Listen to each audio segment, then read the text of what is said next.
सद्गुरुदयाल। संत बचन शीतल सुधा, करत ताप त्रय नाश। सुरत शब्द योग। शब्द कमाई कर हे मीत, शब्द प्रताप काल को जीत। सुरत यानी चैतन्यधार जीवात्मा, इसे ही रूह और आत्मा कहा गया है। योग शब्द संस्कृत के युज धातु से बना है, जिसका अर्थ है जोड़ना या मिलाना। शब्द का अर्थ वह चैतन्य गुंजार या निर्मल ध्वनि है जो प्रभु के दरबार से आ रही है। पूरे और वेदी गुरु, जिनको हम संत सद्गुरु कहते हैं, उनकी शरण लेकर उनके उपदेश के मुताबिक शब्द से बिछुड़ी सुरत जीवात्मा को तीसरे तिल पर एकाग्र करके धुन्यात्मक शब्द में लीन करने के साधन या अभ्यास को सुरत शब्द योग कहते हैं। शब्द चैतन्य का भंडार है। सनातन धर्म। सनातन उसे कहा जाता है जो सदा से कायम हो और अटल हो। सुरत शब्द योग ही सच्चा सनातन धर्म है। यही स्वाभाविक और पूर्ण सहज योग है। यह साधन उन दयालु प्रभु ने, सच्चे करतार ने सृष्टि रचना के प्रारंभ से ही अपनी बिछड़ी हुई अंश यानी सूरत को वापिस अपने निज घर लौट कर अपने भंडार में, अपने प्रीतम में तद्रूप और लीन करने के लिए रचा है। यह रास्ता तो सनातन है, परंपरा से सदा से चला आ रहा है। यह स्वयं उन दयालु निर्मल चैतन्य पुरुष, जिन्हें संतों ने सत्य पुरुष सद्गुरु दयाल कहा है, उनका रचा हुआ है। अटल है, अपरिवर्तनीय है, अमोघ है। किंतु माया अपने दायरे में, जहाँ तक रचना में माया की हद है, वहाँ तक इस सत्य सनातन मार्ग पर पर्दा डाल देती है। माया के इस आवरण को हटाकर कलयुग में स्वयं सर्वेश्वर निर्मल चैतन्य प्रभु ने प्रकट होकर अवतार धरकर इसे पुनः जारी यानी प्रकट किया है। संसार के अलग अलग हिस्सों में अलग अलग समय में प्रकट हुए संतों ने, सभी ने इस एक ही सनातन अपरिवर्तनीय अटल सबके लिए सुलभ मार्ग का उपदेश फरमाया है। सुरत शब्द योग ही सुरत का अपने सच्चे स्वामी से मिलने का, अपने निज घर को लौटने का एकमात्र अंतर्मुखी और प्राकृतिक स्वाभाविक मार्ग है। इसके अलावा तमाम दूसरी परमार्थी कार्रवाइयाँ अधूरी, बाहरमुखी, कष्ट साध्य और मनमत है। सुरत खेच चढ़ावो गगनी, धुन शब्द सुनो यह करनी। सुरत शब्द कमाई करना, सब जतन दूर अब करना। निश्चय दृढ़ इस पर धरना, आलस कर कभी न फिरना। यह सार सार सब गाया, संतन मत भाख सुनाया। इस अभ्यास के 3 अंतर्मुखी साधन हैं: सुमिरन, ध्यान और भजन। इनका पूरा भेद तो पूरे संत सद्गुरु उपदेश यानी दीक्षा के समय बताते हैं। सुमिरन किसी को प्रेम से बार बार याद करने का नाम है। इससे सुरत, मन और अंतःकरणों पर चढ़ा मेल यानी अपवित्रता दूर होगी। संत मत में सुमिरन अपने इष्ट सत्य पुरुष सद्गुरु दयाल के मूल असल यानी जाति वर्णात्मक नाम का बताया जाता है। सुमिरन के द्वारा निर्मलता यानी सफाई हो जाने पर सुरत तीसरे तिल पर एकाग्र हो पाती है। एकाग्रता और प्रेम के आने पर ध्यान के मुकाम पर गुरु स्वरूप का ध्यान या तसव्वुर बन जाता है। जैसे जैसे प्रेम बढ़ता है, अंतर में शब्द की चैतन्य गुंजार स्पष्ट और खुलासा होती जाती है। सुमरन के द्वारा सफाई और सिमटाव, ध्यान के द्वारा एकाग्रता और ठहराव, और शब्द श्रवण यानी भजन के द्वारा सुरत का निज घर की तरफ लौटना यानी चढ़ाई होती है। सुरत जीवात्मा को कलयुग में प्रकट होने वाले संतों ने सुरत कहा है। सुरत का शुद्ध रूप है स्वरथ। स्व माने निज, रत माने लीन, यानी वह चैतन्यदार जो कि अंतर के अंतर अपने उस निर्मल चैतन्य में सत्य पद में लीन है, कभी भी किसी भी हालत में उससे जुदा या अलग नहीं होती, उसका नाम है स्वरत। स्वरत का अपभ्रंश है सुरत। सर्वसाधारण लोग बोली चाली में जो शब्द इस्तेमाल करते हैं, संतों ने उन शब्दों को ही अपने वाणी वचनों में काम में लिया है ताकि सर्वसाधारण की समझ में जल्दी आ जावे। कुछ शब्दों को अपभ्रंश करके लोग बोलते हैं, तो संतों ने भी अपभ्रंश शब्द को ही इस्तेमाल किया है। सुरत का मतलब हुआ चैतन्यदार जीवात्मा। चैतन्यदार जीवात्मा जो कि शरीर को, मन को, इंद्रियों को और सबको चैतन्य करने वाली है, उसी को संतों ने सुरत कहा है। शब्द से मतलब है चैतन्य मंडल। चैतन्य मंडल को संतों ने शब्द कहा है। शब्द से कोई भाई बहन ये न समझें कि वह शब्द जो लिखने पढ़ने और बोलने में आता है। विद्वानों ने तो अक्षरों के उस मेल को ही जो बोलने में आता है उसे ही शब्द कहा है, लेकिन संतों ने जिसे शब्द कहा है वह चैतन्य का पर्यायवाचक है, क्योंकि चैतन्य के साथ सदैव गुंजार या आवाज़ होती है। गोया चैतन्य का ही दूसरा नाम शब्द है। वेदों ने उसी शब्द को, गुंजार को या आवाज़ को अनहद नाद या अनहद शब्द कहा है, यानी चैतन्य के साथ वह गुंजार या आवाज़ या धुन होती रहती है। ऋषि मुनियों ने भी शब्द को ही ब्रह्म बताया है। योग शास्त्र में पतंजलि महाप्रभु ने इसे अनाहद नाद कहा है। पातंजलि महाप्रभु ने योग शास्त्र में 10 प्रकार का नाद बतलाया है। हजरत ईसा ने एक जगह, जिसका बाइबिल में उल्लेख है, कहा है कि आदि में शब्द था और शब्द ही मालिक था। व्यास जी भागवत में एक जगह लिखते हैं कि शब्द से ब्रह्मा की उत्पत्ति हुई। ब्रह्मा ने रुदन किया तो उससे रुद्र प्रकट हुए। चैतन्य की यह गुंजार या शब्द अपने आप चैतन्य मंडलों में हो रहा है। उस चैतन्य मंडल की वही जान है।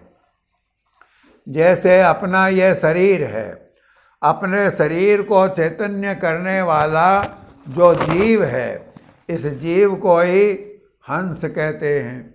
जीव को हंस क्यों कहते हैं? अपने सारे शरीर को चैतन्य करने वाली श्वासा है, श्वासा ही जीव है। श्वासा के अंदर हंस शब्द सदा ही हो रहा है। आप लोग रात्रि में निर्जन स्थान पर बैठकर श्वासा पर ध्यान देंगे तो आप लोगों को मालूम होगा कि श्वासा में हंस शब्द हो रहा है, जैसा कि शास्त्रों में इसका उल्लेख है। हकारेण बहिर्जाति सकारेण निशेष पुनः हंस हंसे महामंत्रो जीव जपति सर्वदा। श्वासा के बाहर आने में है और वापस अंदर जाने में स। हंस शब्द श्वासा के अंदर हो रहा है। बस यह हंस शब्द ही इस ठोस माया के शरीर के अंदर चैतन्य या चैतन्य का इजहार है, जीव है। इसको जीव कहते हैं। यही चैतन्य है इस जगह, क्योंकि इस जगह का जो चैतन्य है वह ठोस माया के पर्दे या आवरण में ढका हुआ है और उसका इजहार हंस शब्द में हो रहा है। ऊपर के जो चैतन्य मंडल हैं, उन चैतन्य मंडलों में जो चैतन्य गुंजार हो रही है उसको नाद कहा है। संतों ने चैतन्य मंडल को शब्द और चैतन्य धारा को सुरत कहा है। चैतन्य मंडल से जो चैतन्य धार रवां होती है सृष्टि रचना के लिए, उसको सुरत कहते हैं। वही चैतन्य धार काफ़ी फासले पर जाकर मंडल बांधती है तो फिर उस मंडल को शब्द कहा है। यानी चैतन्य मंडल को शब्द और चैतन्य धारा को सुरत बताया है। शब्द से सुरत और सुरत से शब्द, मंडल से धारा और धारा से मंडल प्रकट होते गए हैं। पिंड यानी तन में शब्द का ठिकाना। जितने चैतन्य मंडल बाहर सृष्टि में रचे गए हैं, उतने ही अत्यंत सूक्ष्म बिंदु चैतन्य मंडलों की नकल के हम सब भाई बहनों के शरीर यानी मनुष्यों के शरीर में रचे गए हैं। बाहर ब्रह्मांड के अलग अलग लोक या मंडलों के नकल के अलग अलग बिंदुओं का ठिकाना पिंड यानी शरीर में अलग अलग जगहों पर है।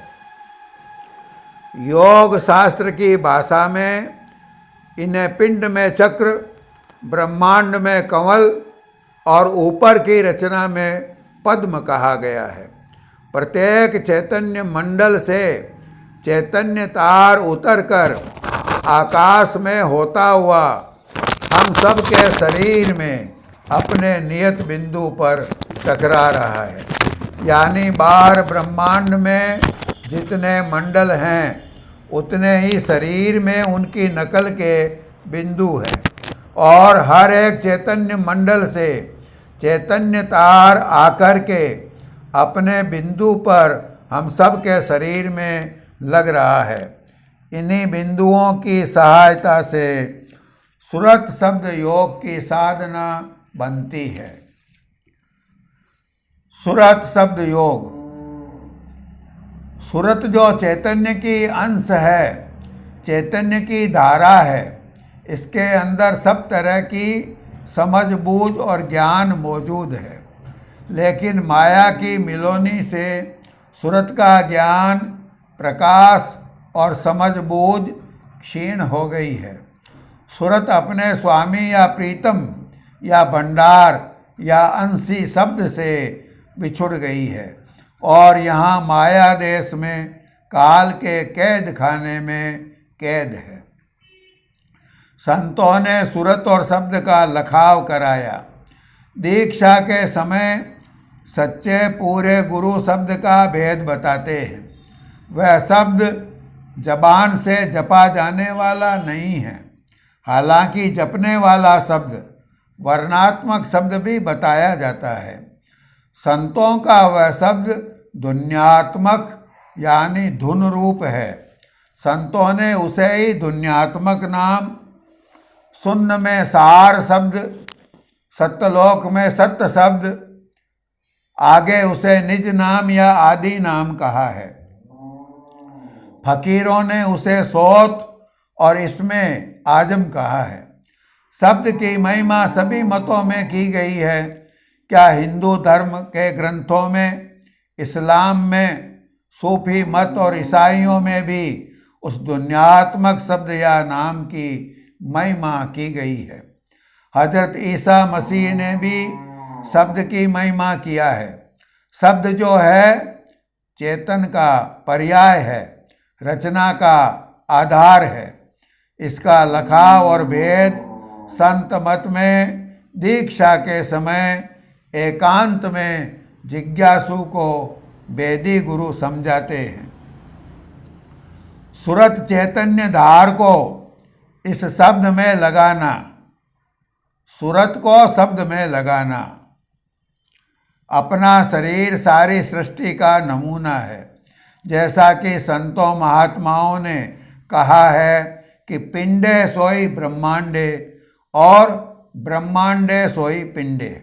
मतलब कि जो शक्तियाँ और रचना बाहर ब्रह्मांड में मौजूद हैं, वही रचना और वही सब शक्तियाँ मनुष्य शरीर में मौजूद हैं। सारे चैतन्य मंडलों सहित पूरी रचना का नमूना अपना शरीर है। अपने अंतर में हर एक मंडलों की नकल का बिंदु बनाया गया है। प्रत्येक चैतन्य मंडल से चैतन्य तार उतरकर अपने शरीर में अपने नियत बिंदुओं पर लग रहा है। आध्यात्मिक साधना का तरीका गुरु से मालूम करके जब उसकी साधना करेंगे और साधना करते हुए साधक सत्संगी अपनी बाहर मुखी प्रवृत्तियों को पूरी तरह से समेटकर पूर्ण एकाग्रता के साथ गुरु कृपा से गुरु के बताए हुए शब्द को सुनते हुए जिस बिंदु पर साधक की सूरत पहुँचेगी, तब उस बिंदु पर पहुँचते ही वही चैतन्य तार जो ब्रह्मांड के मंडल से आकर शरीर में, पिंड में उस बिंदु पर लग रहा है, वह चेतन तार या चेतन धारा शब्द की सूरत को अपने में खींच लेगा। तीनों बंद लगाय कर सुन अनहद टंकोर, नानक सुन समाधिय नहीं सांझ नहीं भोर। जब कहो कि कैसे खींचता है, तो जितने कुदरती पावर हैं वे सभी चैतन्य हैं, जड़ नहीं हैं। जैसे यहाँ बिजली की ताकत है, इस बिजली में इतनी ताकत है कि बिजली के खुले तार पर आप हाथ रख दें तो वह आपके शरीर की बिजली खींच लेगी। इसी तरह जितनी कुदरती ताकतें हैं वो सब अपने आप अपनी तरफ खींचती है। इसलिए शब्द की धार जो चैतन्य मंडल से आ रही है, जीवात्मा को भी खींचकर उस मंडल की सैर कराती है। चैतन तार के वसीले जीव खींच करके उस मंडल में पहुंच जाता है तथा उस मंडल का प्रकाश, आनंद, शक्ति, ज्ञान और वहाँ का स्वभाव अपने में प्राप्त करता है।